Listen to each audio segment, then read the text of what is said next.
Hello everyone, welcome to your agri Twitter. एक ऐसा platform जहां बनाते अपनी एग्रीकल्चर की स्किल को और भी बेहतर। एस्पिरेंट्स, आज की वीडियो में हम लोग कवर करने वाले हैं एग्रीकल्चर करंट अफेयर 2023 के पार्ट 4 को। एस्पिरेंट्स, 3 पार्ट हम लोग डिस्कस कर चुके हैं। पीछे के वीडियोस में उनका लिंक डिस्क्रिप्शन बॉक्स में दे दिया जाएगा। लिंक को हिट करके आप वीडियोस को देख सकते हैं। ठीक है, चैनल को योर एग्री ट्विटर नाम से सब्सक्राइब कर लें और बेल आइकन को प्रेस करना ना भूलें, जिससे कि आगे की वीडियोस की जो नोटिफिकेशन है वो टाइम टू टाइम आपको मिलती रहे।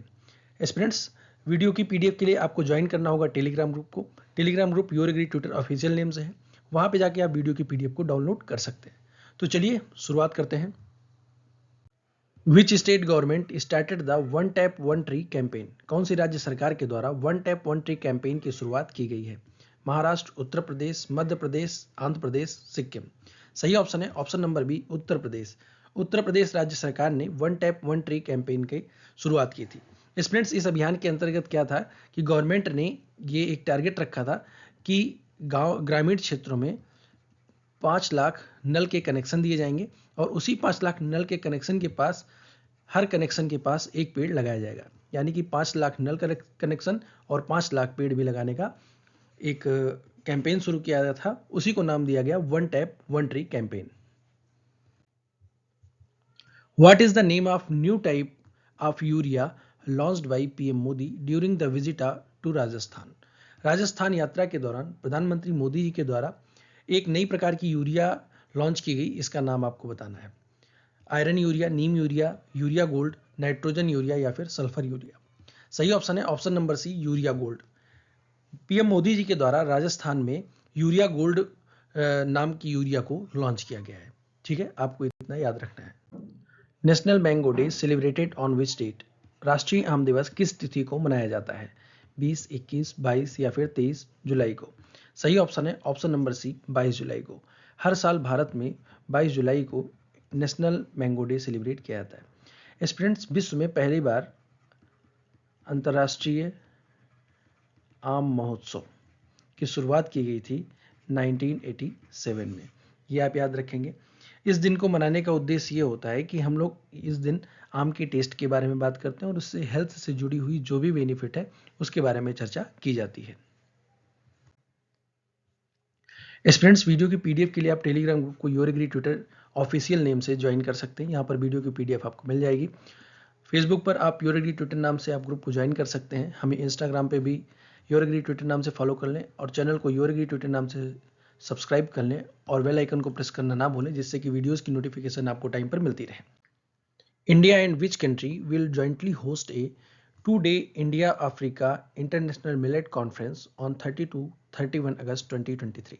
भारत और कौन सा देश संयुक्त रूप से 30 से 31 अगस्त 2023 को 2 दिवसीय भारत अफ्रीका अंतर्राष्ट्रीय बाजार सम्मेलन की मेजबानी करेगा? भारत किसके साथ मिलकर, कौन से देश के साथ मिलकर जो इंटरनेशनल मिलेट कॉन्फ्रेंस है उसकी मेजबानी करेगा? सही ऑप्शन है ऑप्शन नंबर ई, केन्या के साथ। ठीक है, याद रखना होगा आपको। India hosted the global food regulators summit 2023 in which city for the first time? Bharat ने पहली बार किस शहर में वैश्विक खाद्य नियामक शिखर सम्मेलन 2023 की मेजबानी की? करनाल, गिर, पुणे, नई दिल्ली, नन ऑफ एबव। सही ऑप्शन है ऑप्शन नंबर डी, नई दिल्ली में। भारत ने नई दिल्ली में ग्लोबल फूड रेगुलेटर्स समिट 2023 की मेजबानी की है। The commission on genetic resources for food and agriculture 19th session CGRFA was held in which city in Italy? खाद्य और कृषि के लिए आनुवांशिक संसाधन आयोग CGRFA का 19वां सत्र इटली के किस शहर में आयोजित किया गया? Panama City, Jakarta, Mexico, Rome, none of above. सही ऑप्शन है ऑप्शन नंबर डी, रोम में। खाद्य और कृषि के लिए आनुवांशिक संसाधन आयोग का 19वां सत्र इटली में आयोजित किया गया। स्टूडेंट्स, इस आयोग का जो मुख्य कार्य है वो ये है कि बायोडाइवर्सिटी को कंजर्व करना। बायोडाइवर्सिटी को कंजर्व करना इस आयोग का काम याद रखना है। इसका 19वां संस्करण कहाँ पर किया गया ये आपको याद रखना है। स्टूडेंट्स, इस क्वेश्चन का आंसर आपको देना है कमेंट सेक्शन में। Where chokuwa rice grown? Chokuwa चावल कहाँ उगाया जाता है? असम, सिक्किम, मेघालय, नागालैंड, मिजोरम। स्टूडेंट्स, इन पांचों में से एक ऑप्शन सही है। आपको ऑप्शन चुनना है और कमेंट सेक्शन में जाके उसको टाइप करना है। जो भी वॉलेंटियर सबसे पहले और सही आंसर देगा उसके कमेंट को पिन करके टॉप पर रखा जाएगा। तो जल्दी से जाके सही आंसर को कमेंट करिए। National fish farmer day celebrated on which date? राष्ट्रीय मछली किसान दिवस किस तारीख को मनाया जाता है? 9 जुलाई, 10 जुलाई, 11 जुलाई, 12 या फिर 13 जुलाई को? सही ऑप्शन है ऑप्शन नंबर बी, 10 जुलाई को। हर साल हम 10 जुलाई को राष्ट्रीय मछली किसान दिवस नेशनल फिश फार्मर डे को सेलिब्रेट करते हैं। एस्पिरेंट्स, इस बार हम लोगों ने 39वां national fish farmer day celebrate किया है और इस दिन के लिए थीम रखी गई थी delivering smart solutions for sustainable food security and resilience. Theme आपको याद रखनी है, डेट याद रखनी है और कौन सा संस्करण इस बार सेलिब्रेट किया गया ये आपको याद रखना होगा। मुख्यमंत्री खेत सुरक्षा योजना was implemented in which state? मुख्यमंत्री खेत सुरक्षा योजना को किस राज्य के द्वारा लागू किया गया है? Tamil Nadu, Uttar Pradesh, Assam, Arunachal Pradesh, none of above? सही ऑप्शन है option number B, Uttar Pradesh राज्य सरकार के द्वारा। योजना को लॉन्च किया गया है कृषि विभाग के द्वारा। एस्पिरेंट्स, इस योजना के अंतर्गत जो गवर्नमेंट है वो फसल के नुकसान को बचाने के लिए प्रतिबद्ध है। गवर्नमेंट का कहना है कि जो फसल जानवरों के द्वारा नष्ट कर दी जा रही है उसको बचाया जाएगा। उसको बचाया कैसे जाएगा कि खेत के किनारे एक बाड़ तैयार करी जाएगी जिसमें 12 वोल्ट का करंट दौड़ाया जाएगा। अगर कोई जानवर खेत के किनारे आता है तो अगर वो बाड़ में टच करता है तो उसको एक झटका लगेगा और एक सायरन बजेगा। ठीक है, इसमें मेंशन है कि किन जानवरों से फसल नष्ट हो रही है, तो नीलगाय, बंदर, सुअर या फिर जंगली सुअर, ये 4 जानवर इसमें मेंशन है। ठीक है, लेकिन एक खतरनाक जानवर जो इस समय सबसे ज़्यादा फसल को नुकसान पहुंचा रहा है, गवर्नमेंट ने उसका मेंशन नहीं किया है। ठीक है, उसका नाम आप कमेंट सेक्शन में बताएंगे कि कौन सा ऐसा जानवर है जो इस समय सबसे ज़्यादा फसल को नुकसान पहुंचा रहा है। ठीक है, अब जानते हैं योजना के बजट के बारे में। गवर्नमेंट ने योजना के लिए जो बजट एलोकेट किया है वो 350 करोड़ रुपीज़ है। ठीक है, अगर कोई किसान अपने खेत में ये 12 वोल्ट की जो वायर है इसको दौड़ाता है तो उसका जो भी खर्चा आएगा उसका 60% गवर्नमेंट बियर करेगी या फिर 1.43 लाख रुपए। 60% टोटल कॉस्ट का या फिर 1.3 लाख रुपीस गवर्नमेंट के द्वारा अनुदान दिया जाएगा। Which dairy brand has been ranked as the world's strongest dairy according to the Brand Finance Food and Drink Report 2023? Brand finance food and drink report 2023 के अनुसार किस डेयरी ब्रांड को दुनिया की सबसे मजबूत ब्रांड का दर्जा दिया गया है? सही ऑप्शन ऑप्शन नंबर ए, अमूल इंडिया। ये पहले से हाईलाइट हो गया है। अमूल इंडिया की एक कंपनी है जिसका नाम है अमूल। उसको ब्रांड फाइनेंस फूड एवं ड्रिंक रिपोर्ट 2023 में विश्व की सबसे मजबूत डेयरी का सबसे मजबूत ब्रांड का दर्जा दिया गया है। अमूल के बारे में जान लेते हैं। तो अमूल का जो फुल फॉर्म है वो है आनंद मिल्क यूनियन लिमिटेड। ये आप सब लोग जानते हैं। ये एक कोऑपरेटिव सोसाइटी है, ये भी आप जानते हैं, और गुजरात मिल्क मार्केटिंग फेडरेशन के अंतर्गत काम करती है और इसका हेडक्वार्टर है आनंद, गुजरात में। ठीक है, इतनी इंफॉर्मेशन हो गई। स्टूडेंट्स, इसकी स्थापना हुई थी 14 दिसंबर 1946 को। 14 दिसंबर 1946 को इसकी स्थापना की गई थी और इस समय इसको स्थापित हुए हो गए हैं 77 साल। ठीक है, इतना आप याद रखेंगे। हाँ, इसके जो डायरेक्टर हैं इस समय, उनका नाम कभी कभी पूछ लिया जाता है, तो उनका नाम है जैन मेहता। उनका नाम आपको याद रखना है, जैन मेहता। ठीक है। Which agricultural university developed the PBW-RS1 wheat variety to control obesity and diabetes? मोटापे और मधुमेह को नियंत्रित करने के लिए किस कृषि विश्वविद्यालय ने PBW-RS1 गेहूं की किस्म को विकसित किया है? Punjab agriculture university, Rajasthan agriculture university, Himachal Pradesh agriculture university, Haryana agriculture university या फिर पंत नगर एग्रीकल्चर यूनिवर्सिटी? सही ऑप्शन है option number A, Punjab agriculture university के द्वारा PBW-RS1 वैरायटी को डेवलप किया गया है। ठीक है, इस वैरायटी की खास बात यह है कि इससे बना जो गेहूं होगा उसको कंज्यूम करने से मधुमेह और मोटापा, इन दो बीमारियों को नियंत्रित किया जा सकेगा। ठीक है, इंपॉर्टेंट है, ध्यान रखेंगे। TI clean mobility private limited has started setting up an e tractor factory in which Indian city?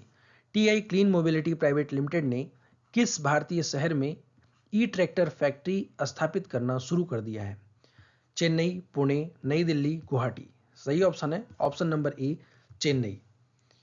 TI clean mobility private limited ने चेन्नई में ई ट्रैक्टर बनाने की फैक्ट्री की स्थापना करी है। ठीक है एस्पिरेंट्स, टीआई कंपनी जो है इसका ये इलेक्ट्रिक वाहन बनाती है और इसका मुख्य उद्देश्य ये है कि भारत के अंदर स्वच्छता का विशेष ध्यान रखा जाए और पर्यावरण को प्रोटेक्ट करके रखा जाए।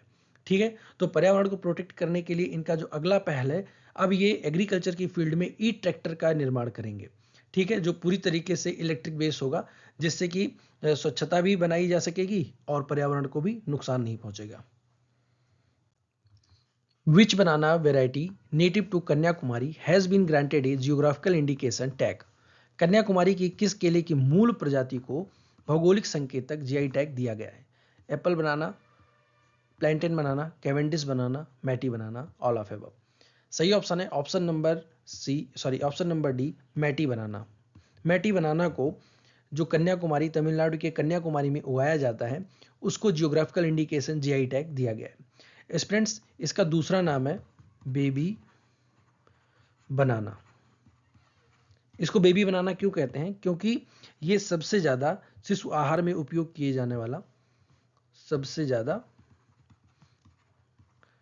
बेबी फूड के लिए इस्तेमाल होता है। ठीक है, इसलिए इसको बेबी बनाना भी कहते हैं। इसमें मीठी सुगंध नहीं होती है, ये भी आपको ध्यान देना है। ये एक ऐसा बनाना है जिसमें मीठी सुगंध नहीं होती है, मीठी सुगंध नहीं पाई जाती। कि 3-4 चीजें इंपॉर्टेंट है आपके लिए। Recently India has banned the export of which serial? India ने हाल ही में किस अनाज के निर्यात पर प्रतिबंध लगा दिया है? Moong dal, urad dal, pearl millet, non basmati rice, wheat. सही ऑप्शन है option number D, non basmati rice. Non basmati rice के निर्यात पर गवर्नमेंट ने प्रतिबंध लगा दिया है। गवर्नमेंट का कहना है कि जो आने वाला मौसम है वो त्योहारों का है और इसमें जो घरेलू बाजार है उसमें चावल की जो मांग है वो बढ़ जाएगी और रिटेल प्राइजेज को भी गवर्नमेंट नियंत्रित करना चाहती है। इसलिए नॉन बासमती वाइट राइस को गवर्नमेंट ने बैन कर दिया है, इसके एक्सपोर्ट को बैन कर दिया है। इसके साथ आपको एक चीज़ और याद रखनी होगी, अगर दूसरी क्रॉप पूछेगा तो वो है अनियन। ठीक है, अनियन के निर्यात पर भी गवर्नमेंट ऑफ इंडिया ने बैन लगा दिया है। By which year will India achieve self sufficiency in urea production according to the union minister for chemicals and fertilisers? केंद्रीय रसायन और उर्वरक मंत्री के अनुसार भारत किस वर्ष तक यूरिया उत्पादन में आत्मनिर्भरता हासिल कर लेगा? 2025, 26, 27, 28 या फिर 29? तो सही ऑप्शन है ऑप्शन नंबर ए, 2025 तक भारत यूरिया उत्पादन में आत्मनिर्भरता हासिल कर लेगा। ऐसा कहना है union minister for chemicals and fertilisers, जिनका नाम है Mansukh Mandaviya. Students, Mansukh Mandaviya minister of chemical and fertiliser भी हैं और इसके साथ साथ कल अभी वीडियो में हमने आपको पीछे बताया था, ये एक और मंत्रालय देखते हैं, उस मंत्रालय के मिनिस्टर हैं। मंत्रालय का नाम आपको कमेंट सेक्शन में बताना है। Which bank in India has launched Kisan credit card and unsecured micro, small and medium enterprises loans? भारत में किस बैंक ने किसान क्रेडिट कार्ड और असुरक्षित सूक्ष्म, लघु और मध्यम उद्यम एमएसएमई ऋण लॉन्च किया है? Axis bank, UCO bank, PNB, HDFC या फिर आईसीआईसीआई? सही ऑप्शन है ऑप्शन नंबर ए, एक्सिस बैंक। एक्सिस बैंक के द्वारा हाल ही में किसान क्रेडिट कार्ड और unsecured micro, small and medium enterprises loans को लॉन्च किया गया है। ठीक है एस्पिरेंट्स, किसान क्रेडिट कार्ड को लॉन्च किया गया था 1998 में। रिकमेंडेशन थी RB Gupta committee. RB Gupta committee की रिकमेंडेशन पर इसको लॉन्च किया गया था। बेसिक्स इंफॉर्मेशन है, आप इसे याद रखेंगे। From which country did India permit potato imports without the need for an import licence till July 2024? भारत ने किस देश से बिना आयात लाइसेंस के जून 2024 तक आलू आयात की अनुमति दी है?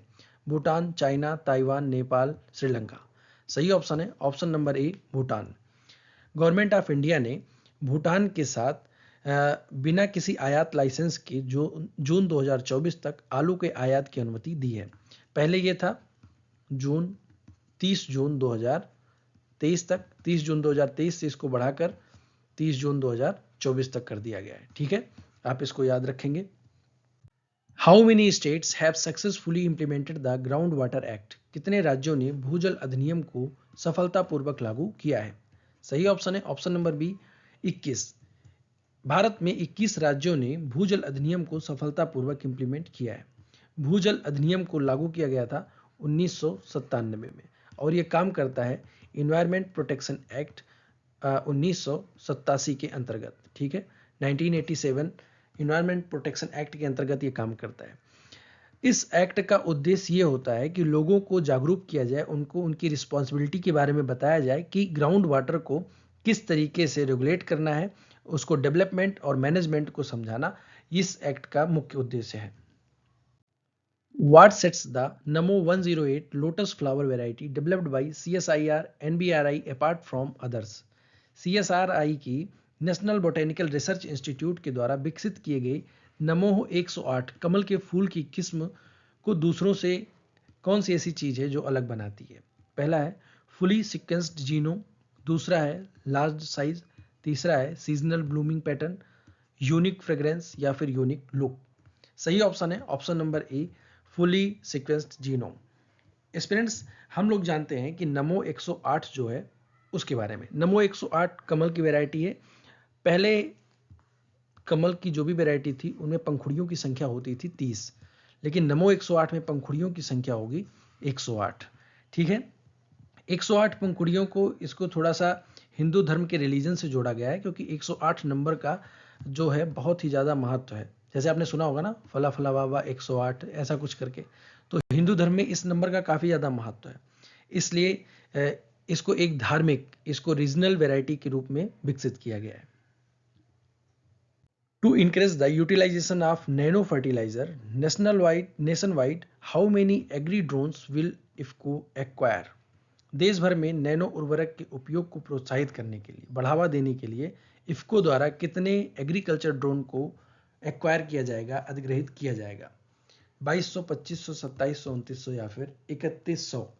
सही ऑप्शन है ऑप्शन नंबर बी 2500। इफ्को जो सहकारी कंपनी है भारत की, उसके द्वारा एग्रीकल्चर क्षेत्र में नैनो उर्वरक को बढ़ावा देने के लिए 2500 कृषि ड्रोन का अधिग्रहण एक्वायर किया जाएगा। Annually when the world biofuel day observed? विश्व जैव ईंधन दिवस प्रतिवर्ष किस तारीख को मनाया जाता है? स्टूडेंट्स, 4 अगस्त, 7, 8, 10 या फिर 19 अगस्त को? सही ऑप्शन है ऑप्शन नंबर डी। हर साल हम 10 अगस्त को विश्व जैव ईंधन दिवस, वर्ल्ड बायोफ्यूल डे सेलिब्रेट करते हैं। इस दिन को मनाने का उद्देश्य ये होता है कि फॉसिल फ्यूल के बारे में लोगों को जागरूक करना, उसकी यूटिलाइजेशन को, उसके मैनेजमेंट को लोगों को बताना। Which country voiced support for United Nations effort in continuing the Black Sea Grain Initiative? काला सागर अनाज पहल को जारी रखने में संयुक्त राष्ट्र के प्रयासों के लिए किस देश ने समर्थन दिया है? Austria, Japan, France, Nepal, Bharat? सही ऑप्शन है ऑप्शन नंबर ई भारत। भारत ने काला सागर अनाज पहल को जारी रखने के संयुक्त राष्ट्र के जो प्रयास हैं उसमें समर्थन किया है। स्टूडेंट्स, जानते हैं काला सागर अनाज पहल है क्या? जो ब्लैक सी ग्रेन इनिशिएटिव है उसके बारे में। रूस और यूक्रेन के बीच जो युद्ध चल रहा है उसमें रूस और यूक्रेन ने आपस में एक पैक्ट साइन किया है जिसमें कि जो एग्रीकल्चर प्रोडक्ट्स हैं उनके निर्यात की मंजूरी मिली है, जो काला सागर के बंदरगाह पे यूक्रेन शहर के लिए लाए जाएंगे। ठीक है, तो यूक्रेन शहर में जो कृषि उत्पाद है उनकी आपूर्ति जो होगी काला सागर के बंदरगाह के थ्रू होगी और उसमें कोई बाधा नहीं होगी। ऐसा पैक्ट साइन हुआ है रूस और यूक्रेन के बीच में, और इस पैक्ट के अंतर्गत यूनाइटेड नेशन भी प्रयास कर रहा है। यूनाइटेड नेशन के प्रयास को बढ़ावा देने के लिए भारत ने भी समर्थन किया है। What is Bhuvision also known as Krishi Rasta soil testing system? भूविजन, जिसे कृषि रास्ता सॉइल परीक्षण प्रणाली भी कहा जाता है, वो क्या है? वो है एक इंटरनेट सिस्टम जिसके थ्रू जो है सॉइल टेस्टिंग की जाती है। ठीक है, और इसमें एडवाइजरी भी जारी की जाती है। एस्पिरेंट्स, इसको थोड़ा सा आपको सिंपल लैंग्वेज में समझाते हैं कि भू रास्ता जो सॉइल टेस्टिंग सिस्टम है ये एक रैपिड सॉइल टेस्टिंग सिस्टम है। जैसे कि पुराना सिस्टम था कि उसमें सॉइल को टेस्ट करने में काफ़ी टाइम कंज्यूम होता था, लेकिन ये इंटरनेट के थ्रू आपको जितनी भी रिपोर्ट है वो आपको प्रोवाइड कराई जाएगी। कैसे?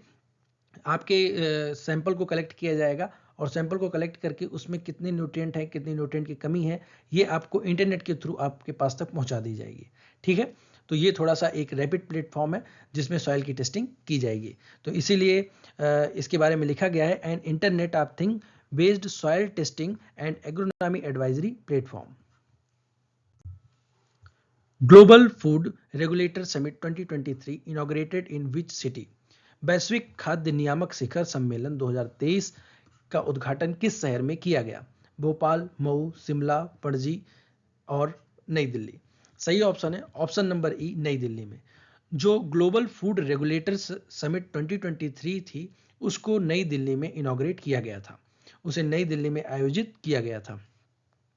Under the rural infrastructure development fund for the financial year 2023-24 what is the total amount sanctioned by NABARD to Rajasthan government? वित्तीय वर्ष 2023-24 में ग्रामीण अवसंरचना विकास निधि RIDF के तहत नाबार्ड द्वारा राजस्थान सरकार को कितनी राशि स्वीकृत की गई है? सही ऑप्शन है ऑप्शन नंबर ए 1974.07 करोड़। 1974.07 करोड़ रुपए एलोकेट किए गए हैं नाबार्ड के द्वारा राजस्थान सरकार को। एस्पिरेंट्स, आइए जानते हैं RIDF के बारे में, रूरल इंफ्रास्ट्रक्चर डेवलपमेंट फंड के बारे में। इसकी स्थापना हुई थी 1995-96 में, ठीक है, और इसको रेगुलेट किया जाता है नाबार्ड के द्वारा। ये भी इंपॉर्टेंट है, आप याद रखेंगे। RIDF का काम क्या होता है ये जान लेते हैं। RIDF जो है ग्रामीण स्तर पर पेयजल योजनाओं को, मृदा संरक्षण योजनाओं को, ग्रामीण बाजार को और ग्रामीण स्वास्थ्य जैसी योजनाओं को, प्राथमिक विद्यालय, मिनी हाइड्रो प्लांट, इन सभी योजनाओं को जो रूरल इंफ्रास्ट्रक्चर को डेवलप करते हैं उनको लागू करना और उनको चलाना। Who has been appointed as the new Director General of United Nations Food and Agriculture Organization? संयुक्त राष्ट्र खाद्य और कृषि संगठन FAO के महानिदेशक के रूप में किसे नियुक्त किया गया है? इस समय करंट में आपको बताना है कि FAO के महानिदेशक कौन है, डायरेक्टर जनरल कौन है। सही ऑप्शन है ऑप्शन नंबर बी, इनका नाम है चू डोंगयू। ये क्यू लिखा है लेकिन इसका प्रोनाउंसिएशन ये होगा चू डोंगयू, ठीक है। इनका नाम आपको याद रखना है। FAO के बारे में जान लेते हैं कि FAO जो है उसकी स्थापना हुई थी 16 अक्टूबर 1945 को, 16 अक्टूबर 1945 को, और इसका जो मुख्यालय है वो है रोम, इटली में, ठीक है। इतनी चीज़ें इंपॉर्टेंट है। इसकी वेबसाइट कभी कभी पूछ ली जाती है आपसे, तो वेबसाइट भी आप ध्यान रखेंगे www.fao.org। When was India hosted the 5th World Coffee Conference 2023? Bharat ने 5वें विश्व कॉफी सम्मेलन की मेजबानी कब की? सही ऑप्शन है ऑप्शन नंबर सी, 25 सितंबर से 28 सितंबर तक। एस्पिरेंट्स, 25 सितंबर से 28 सितंबर तक भारत ने 5वें विश्व कॉफी सम्मेलन की मेजबानी की थी।